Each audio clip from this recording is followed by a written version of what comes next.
সেনাবাহিনীর ইউনিফর্ম পরলেও কোনো ক্যান্টনমেন্টে চাকরি করিনি।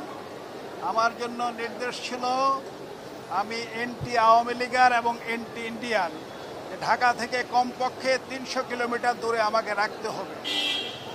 এরপর রিটায়ারমেন্টের পরে শ্রদ্ধেয় ম্যাডাম খালেদা জিয়া বিএনপি নেত্রী, তার নিরাপত্তার দায়িত্বে আমার সিনিয়র জেনারেল সাহেবরা আমাকে নিয়োগ করেন। এরপরে মামলার বিষয়ে ম্যাডামের দায়িত্ব আমি নিলাম। আমার উপরে চতুর্দিক থেকে শুধু ধামাকা, থ্রাস্ট এবং আঘাত আসতে থাকলো। আমাকে আর্মি হেডকোয়ার্টার থেকে ডেকে বলা হলো যে ম্যাডামের ডিউটি করা যাবে না, কারণ এখানে তুমি কমান্ডো বাহিনীর প্রধান, তোমার সব কমান্ডো এখানে যোগ দিবে, so we get you out. দেশের কোথায় চাকরি লাগবে, কয় কোটি টাকা লাগবে, আসো তোমাকে দিব, কালকে সকালে দিব, বাট ম্যাডাম খালেদা জিয়া, তারেক জিয়া, তাদের সঙ্গে কোনো দায়িত্ব রাখা যাবে না। আমি তাদের বললাম, স্যার আমি পলিটিক্যাল পার্সন না। ম্যাডাম খালেদা জিয়া বলার পরেও আমি বিএনপির পলিটিক্যাল খাতায় নাম লেখাই নেই। আমি ম্যাডামকে বলেছি, madam I am a soldier, I would like to die as a soldier. আপনি আমাকে দায়িত্ব দিয়েছেন বিশ্বাসের সঙ্গে, আমি সেই সম্মান এবং মর্যাদায় আছি। এরপরে 27 ডিসেম্বর 2018 নির্বাচনের 2 রাত আগে হঠাৎ করে রাত 11:30টায় আমার এলিফ্যান্ট রোডের বাড়িতে হঠাৎ করে প্রায় 20-30 জন লোক সাদা পোশাক।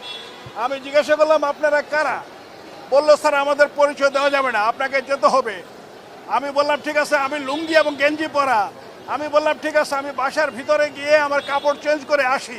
তারা আমাকে বললো না স্যার, প্যান্ট পরার সুযোগ নাই, আপনাকে এই লুঙ্গি এবং গেঞ্জি অবস্থায় বাসার পোশাকে আমরা নিয়ে যাব। তো এরপরে তারা আমার দরজা ভাঙা শুরু করলো। যাই হোক আমি খুলে দিলাম। আমাকে সবাই 10-12 জন মিলে ধরে আপনার নিয়ে গেল। নিয়ে গিয়ে আমার বাসা 14 তলায়, তার নিচে নিয়ে আমাকে মাইক্রো বাসে বসালো। মাইক্রোতে বসানোর পরে আমার চোখ বেঁধে ফেললো। এরপরে আমি শুনতেছি তারা আমার চোখ বন্ধ করে আমাকে নিয়ে বিভিন্ন জায়গায় ঘুরতেছে, আলাপ করতেছে যে আমরা তো এখন 300 ফিটের একটা ব্রিজ, আমার মনে নাই যে ব্রিজটা ক্রস করতেছি, যে জিজ্ঞাসা করো। এর ভিতরে আমি শুনতেছি তারা আলাপ করতেছে যে প্রতিরক্ষা অ্যাডভাইজার তখন শেখ হাসিনার, আমাদের সেনাবাহিনীর মধ্যে এক কুখ্যাত জালিম সর্দার জেনারেল তারেক, তার রেফারেন্স দিয়ে বলতেছে যে স্যারকে কানে কানে বলেন যে কালকে সকালে 100 কোটি টাকা দিবে, দেশের কোন ব্যাংক থেকে ওনার টাকা লাগবে, উনি রিটায়ার্ড অফিসার, ওনাকে বলেন বড় একটা ব্যবসা চালু করতে, বাট খালেদা জিয়ার সঙ্গে থাকা যাবে না, শ্রদ্ধেয় ম্যাডামের সঙ্গে থাকা যাবে না। এরপরে ডিজিএফআই তখন আবেদিন মিলিটারি একাডেমিতে আমার সঙ্গে ছিল। এই আবেদিন আবার আমাকে একই জিনিস, আবার একই অফার দিল যে স্যার আপনার ছেড়ে দেন। এরপরে আমার অফিসার বর্তমানে বরখাস্ত মেজর জেনারেল জিয়াউল হাসান, সে আমার কোম্পানি কমান্ডার ছিল দীর্ঘ বছর, তো সে এই সবাই এটার সঙ্গে ইনভলভ। পুলিশের তখন ছিল ডিসিডিবি বাতেন, এই বাতেন এটার সঙ্গে ইনভলভ। আর জেলখানায় বিশেষ করে আমার ওয়াইফ গেল, বিভিন্ন জায়গায় জিজ্ঞাসাবাদ করলো, কেউ বলছে না যে আমি কোথায়, মানে বলা হলো যে তাকে গুম করা হলো।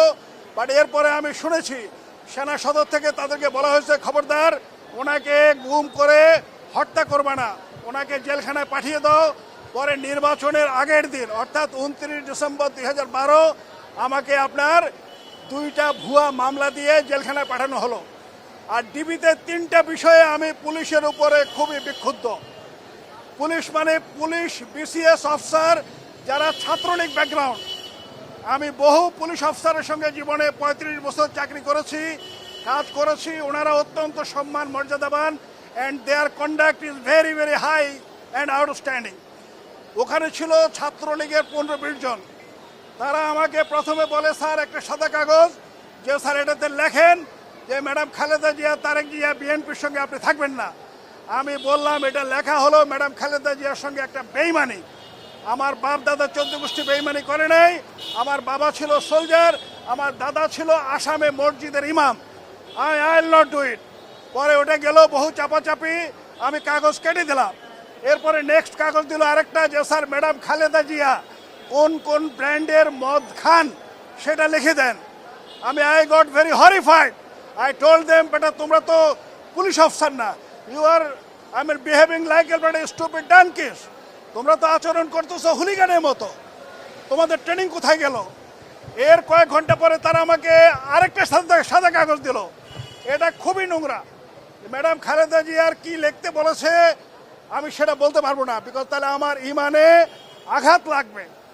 পরে আমি তাদেরকে বললাম যে তোমাদের কন্ডাক্ট ভেরি ভেরি পুয়ার।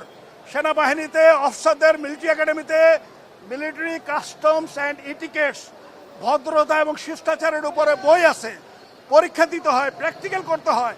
আপনি কিভাবে কমোডে বসবেন সেটাও শেখানো হবে, আপনি একজন ভদ্র মহিলার সঙ্গে কিভাবে আচরণ করবেন সেটাও শেখানো হবে। আমি ওদের বললাম তোমাদের পুলিশ একাডেমির কি অবস্থা? তারা আমাকে হাসতেছে, বলে স্যার আমরা বিভিন্ন একাডেমির ছাত্রলীগের যে ব্যাকগ্রাউন্ড সেটার উপরে চলি আমরা, আমাদের কোনো ট্রেনিংয়ের দরকার নাই। তখন আমাকে বললো স্যার আপনার বিরুদ্ধে 2টা ভুয়া মামলা দিয়েছি, এখন আপনি রিটায়ার্ড, আওয়ামী লীগ কিয়ামত পর্যন্ত ক্ষমতায় থাকবে এবং পলিটিক্যাল মামলা কোনোদিন শেষ হবে না। আপনি মিলিটারির লোক, আপনি বুঝবেন না, আমরা জানি।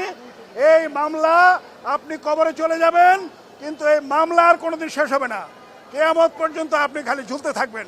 তো শেষ কথা, আমি আল্লাহ পাকের শুকর আদায় করতেছি এবং আমাদের সন্তানরা, ছাত্র জনতা হাজারের মতো যারা জীবন দিয়েছে তাদেরকে আমি সম্মান জানাচ্ছি। না হলে আজকের এই পরিস্থিতি এখানে আমরা আশা করতেই পারতাম না।